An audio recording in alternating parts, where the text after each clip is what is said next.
What we got going on here? A little day off action? This is the Lobro joint.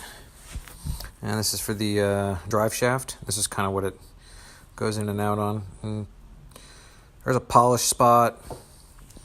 Grease was pretty disgusting. Just cleaning off my balls right now.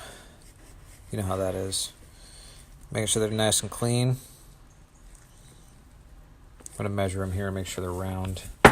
Make sure to keep them in order. Get a new boot. It's probably like 20-year-old grease. But that's okay. Because we got some of that new shit. Yeah. Oh, hello, bro. Joint. Yes. Oh, very fast. Fucking squad. Tony's here. Oh. It's like seeing twins. Oh, what's that, Jesse? What's that? Oh, did you have to take out half of the front end of the car to modify the subframe? I did. So anyways, there was a big ass chunk here that I had to saw out to make clearance for the transfer case. So now we're just gonna clean this whole subframe up, since it honestly really needed to get cleaned anyways. So I mean, it's a good thing in a way.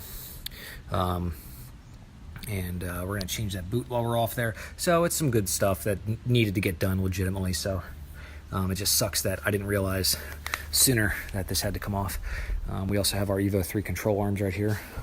So those are gonna get put on here. They're gonna give the car more caster, better turning. Yeah, so we're gonna get the brakes built up the rest of the way and get the lines put on. So this is a good thing. And we can finally get this damn front end back on again. All right, guys, welcome back. So what did we do?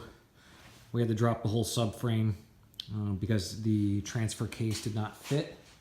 Let's see if I don't have any. So basically, the transfer case is in, and we had to cut a nice little piece out of the front subframe to get it to bolt up. So we replaced the inner sway bar bushings.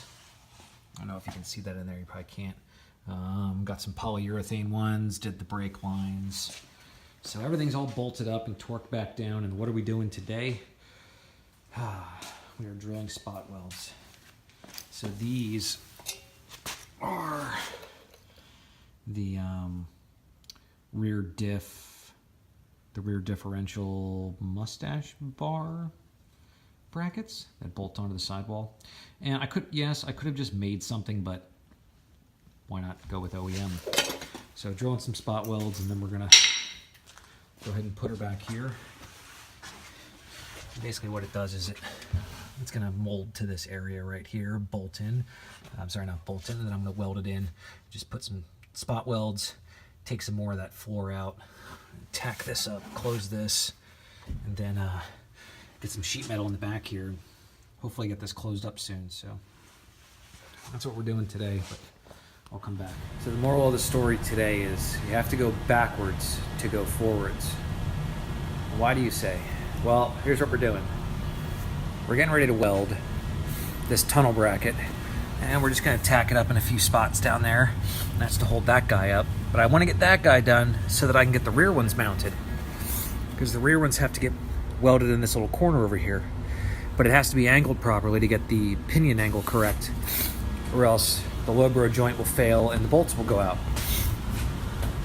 Then we might be pulling the engine, because this cam's really tight and I don't trust it. So we're gonna try to rotate the engine. And if it jumps a tooth, like I suspect it will, we're gonna pull the engine. We're gonna leave the transmission in rear wheel drive mode. Maybe. We'll see how I feel about it. We might just go all wheel drive, who knows. And then this guy's gonna become a solid polyurethane mount rather than this little floppy dick fucking black. I think it's November 3rd, Saturday. We're going all-wheel drive. As much as I'd like to keep it rear wheel, I just don't want to put stress on the transmission. I don't want to ruin it. Yeah, the engine's out. Wanted to do a second button up and just get everything situated properly on the engine before it goes in.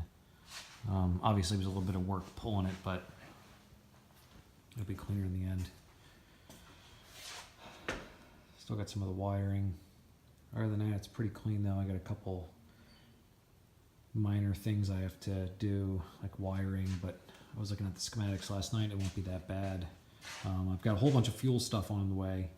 A whole bunch of gaskets, copper lock washers, little stuff that I needed just to finish off the build. So I still need to figure out how I'm going to make the Evo 3's oil cooler work with this Evo 9 one, because it's got hard lines and they're bent all strange. So I might have to get some other lines. Boy, can't wait to get this thing going finally. Moral of the story is do not press a solid bushing into the wrong one. Damn it. Oh well. What a pain in the ass. But it's finally out. Jeez. Despite that little bit of markings, it's surely going to be way better than this one, so I'm still happy. Well, it's like 10 o'clock at night, and the engine's back in. Fuck me. All right. I'll tell you what, it honestly wasn't even that hard getting it in. This is the third time swapping it, or pulling it in and out, and I got the angles right, and yeah, it just went right in. There's a lot more done to it now than there was before. So, and I opted to put power steering back on. I just need one piece to finish it off, and then I'll get the lines. I figure since I'm going all-wheel drive now, it's going to be really hard to turn this front wheel without it, so better to have it than not have it. Got my fuel system coming along nicely.